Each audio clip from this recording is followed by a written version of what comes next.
We hear WNBA players complain about the pay gap each and every year. But is it true? Is there really a pay gap? And do sports with less clothing decrease that pay gap? Today, we'll dive into a statistical analysis on this episode of Sports Revelations.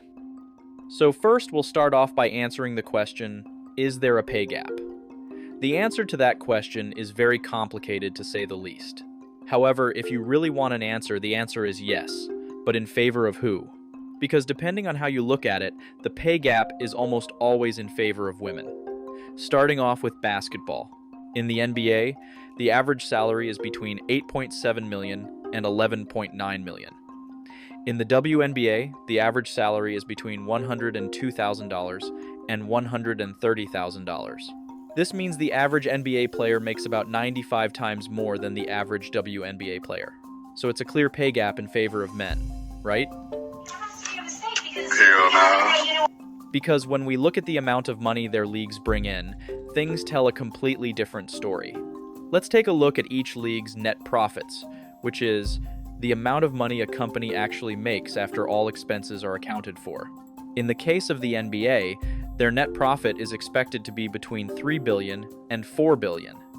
In the case of the WNBA, their net profit is about -40 to -50 million. So, how do they operate at a net loss? Well, to put it briefly, the NBA is funding the WNBA to keep them in business. So the WNBA is essentially a charity league. Meanwhile, WNBA players complain that they don't make enough money, even though their company doesn't have enough to pay them as it is. They fail to realize that at any point the NBA can stop funding them, and their league will cease to exist. Now moving on to soccer. Before 2022, the average man on the United States national team made about $400,000. The average woman on the national team, $240,000. This is despite the woman doing far better on a national stage, so there was a clear pay gap, right? Hell no. Because when you look at the total prize pool distributed by FIFA, the prize pool for men was $440 million, while the prize pool for women was $110 million. This was mainly based off the money they brought in.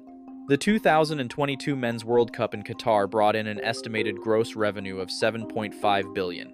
The 2023 Women's World Cup in Australia brought in an estimated gross revenue of $500 million. This makes the Man World Cup more than 14 times more profitable than the Women's World Cup as a whole. However, in 2022, the United States national team decided to fix the FIFA payouts by ensuring every player earned the same amount of money regardless of which tournament they played in. So in the previous World Cup, the woman got around $8.1 million to split, despite earning just $3.23 million. This means the women got paid 2.5 times more than they earned. But what about the men? In their last World Cup, they also got around $8.1 million to split.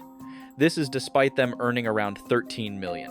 This means they took around a 38% pay cut just to make sure women got paid the same amount as them. If they were paid 2.5 times what they earned in the same way women were, they would have instead been paid $32.5 million. So in both basketball and soccer, the women's league took money from the men's league. But what about a sport like volleyball?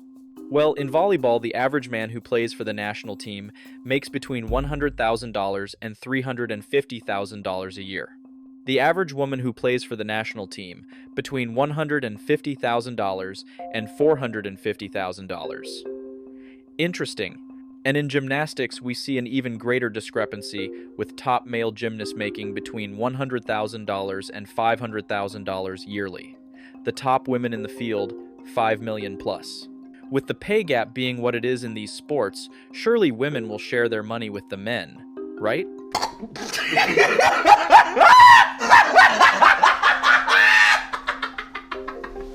But hey, I can't blame them.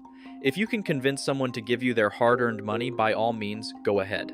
But all jokes aside, do you all notice any similarities between the two sports where women get paid more? Look at this. Now look at this. Look at this. Now look at this. Look at this.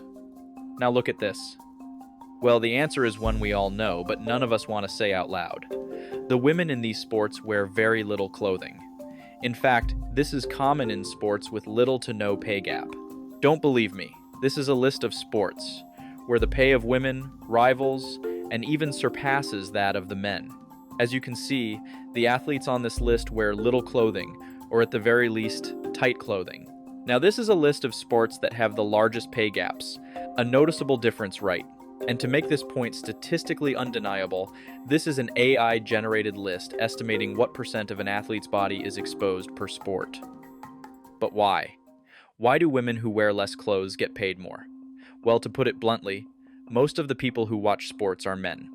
Men typically want to see the best of the best play a sport. Men don't want to see people play sports on TV that they believe they can beat. Unfortunately, women fall into this category. Although they are the best woman in the world at their said sport, they are not the best of the best, and therefore they do not command the attention of most men. But most men have a weakness, and that weakness is lust. If a man can watch women play sports in very little clothing, he can at least get something out of it that he desires. This is not something that I'm proud to say, but it is the truth for the average man who watches women's sports. Don't believe me? I recently did a story on the 2022 Wisconsin women's volleyball team. This team suffered from a scandal involving leaked photos of themselves bare-skinned. What I didn't tell you in that video is that after the photos leaked, the women proceeded to have the most viewed regular season game of that season, with their regular season games drawing more viewers than other teams' playoff games, despite being on a less visible television network. Meanwhile, most men don't want to watch buff short man swing on poles and hit splits. At least not most straight men, at least. To be honest, this would not be a problem if women supported women's sports in the same way they support the makeup industry. Last year, women in the United States spent about $51 billion on makeup. If they instead spent that money supporting the WNBA, the average WNBA player would be paid about $163 million a year under the NBA's pay structure. But you can't blame them for not watching or supporting something they're not interested in, right? Just don't expect them to get paid as much as the men. So is the pay gap real? If you want a definitive answer, the answer is yes. The pay gap is real, but in favor of women and at the disservice of men. If you want a more in-depth answer, the answer is men get paid more than women, but women get paid a higher percentage of what their league profits. The exception to this rule occurs in sports, where women get paid as much or more than their male counterparts. These sports are usually sports where the women wear very little clothing. In sports where women wear very little clothes or tight clothes, the pay is equivalent to that of their male counterparts, if not more. This is ASED. Like, comment, and subscribe, and have a great day.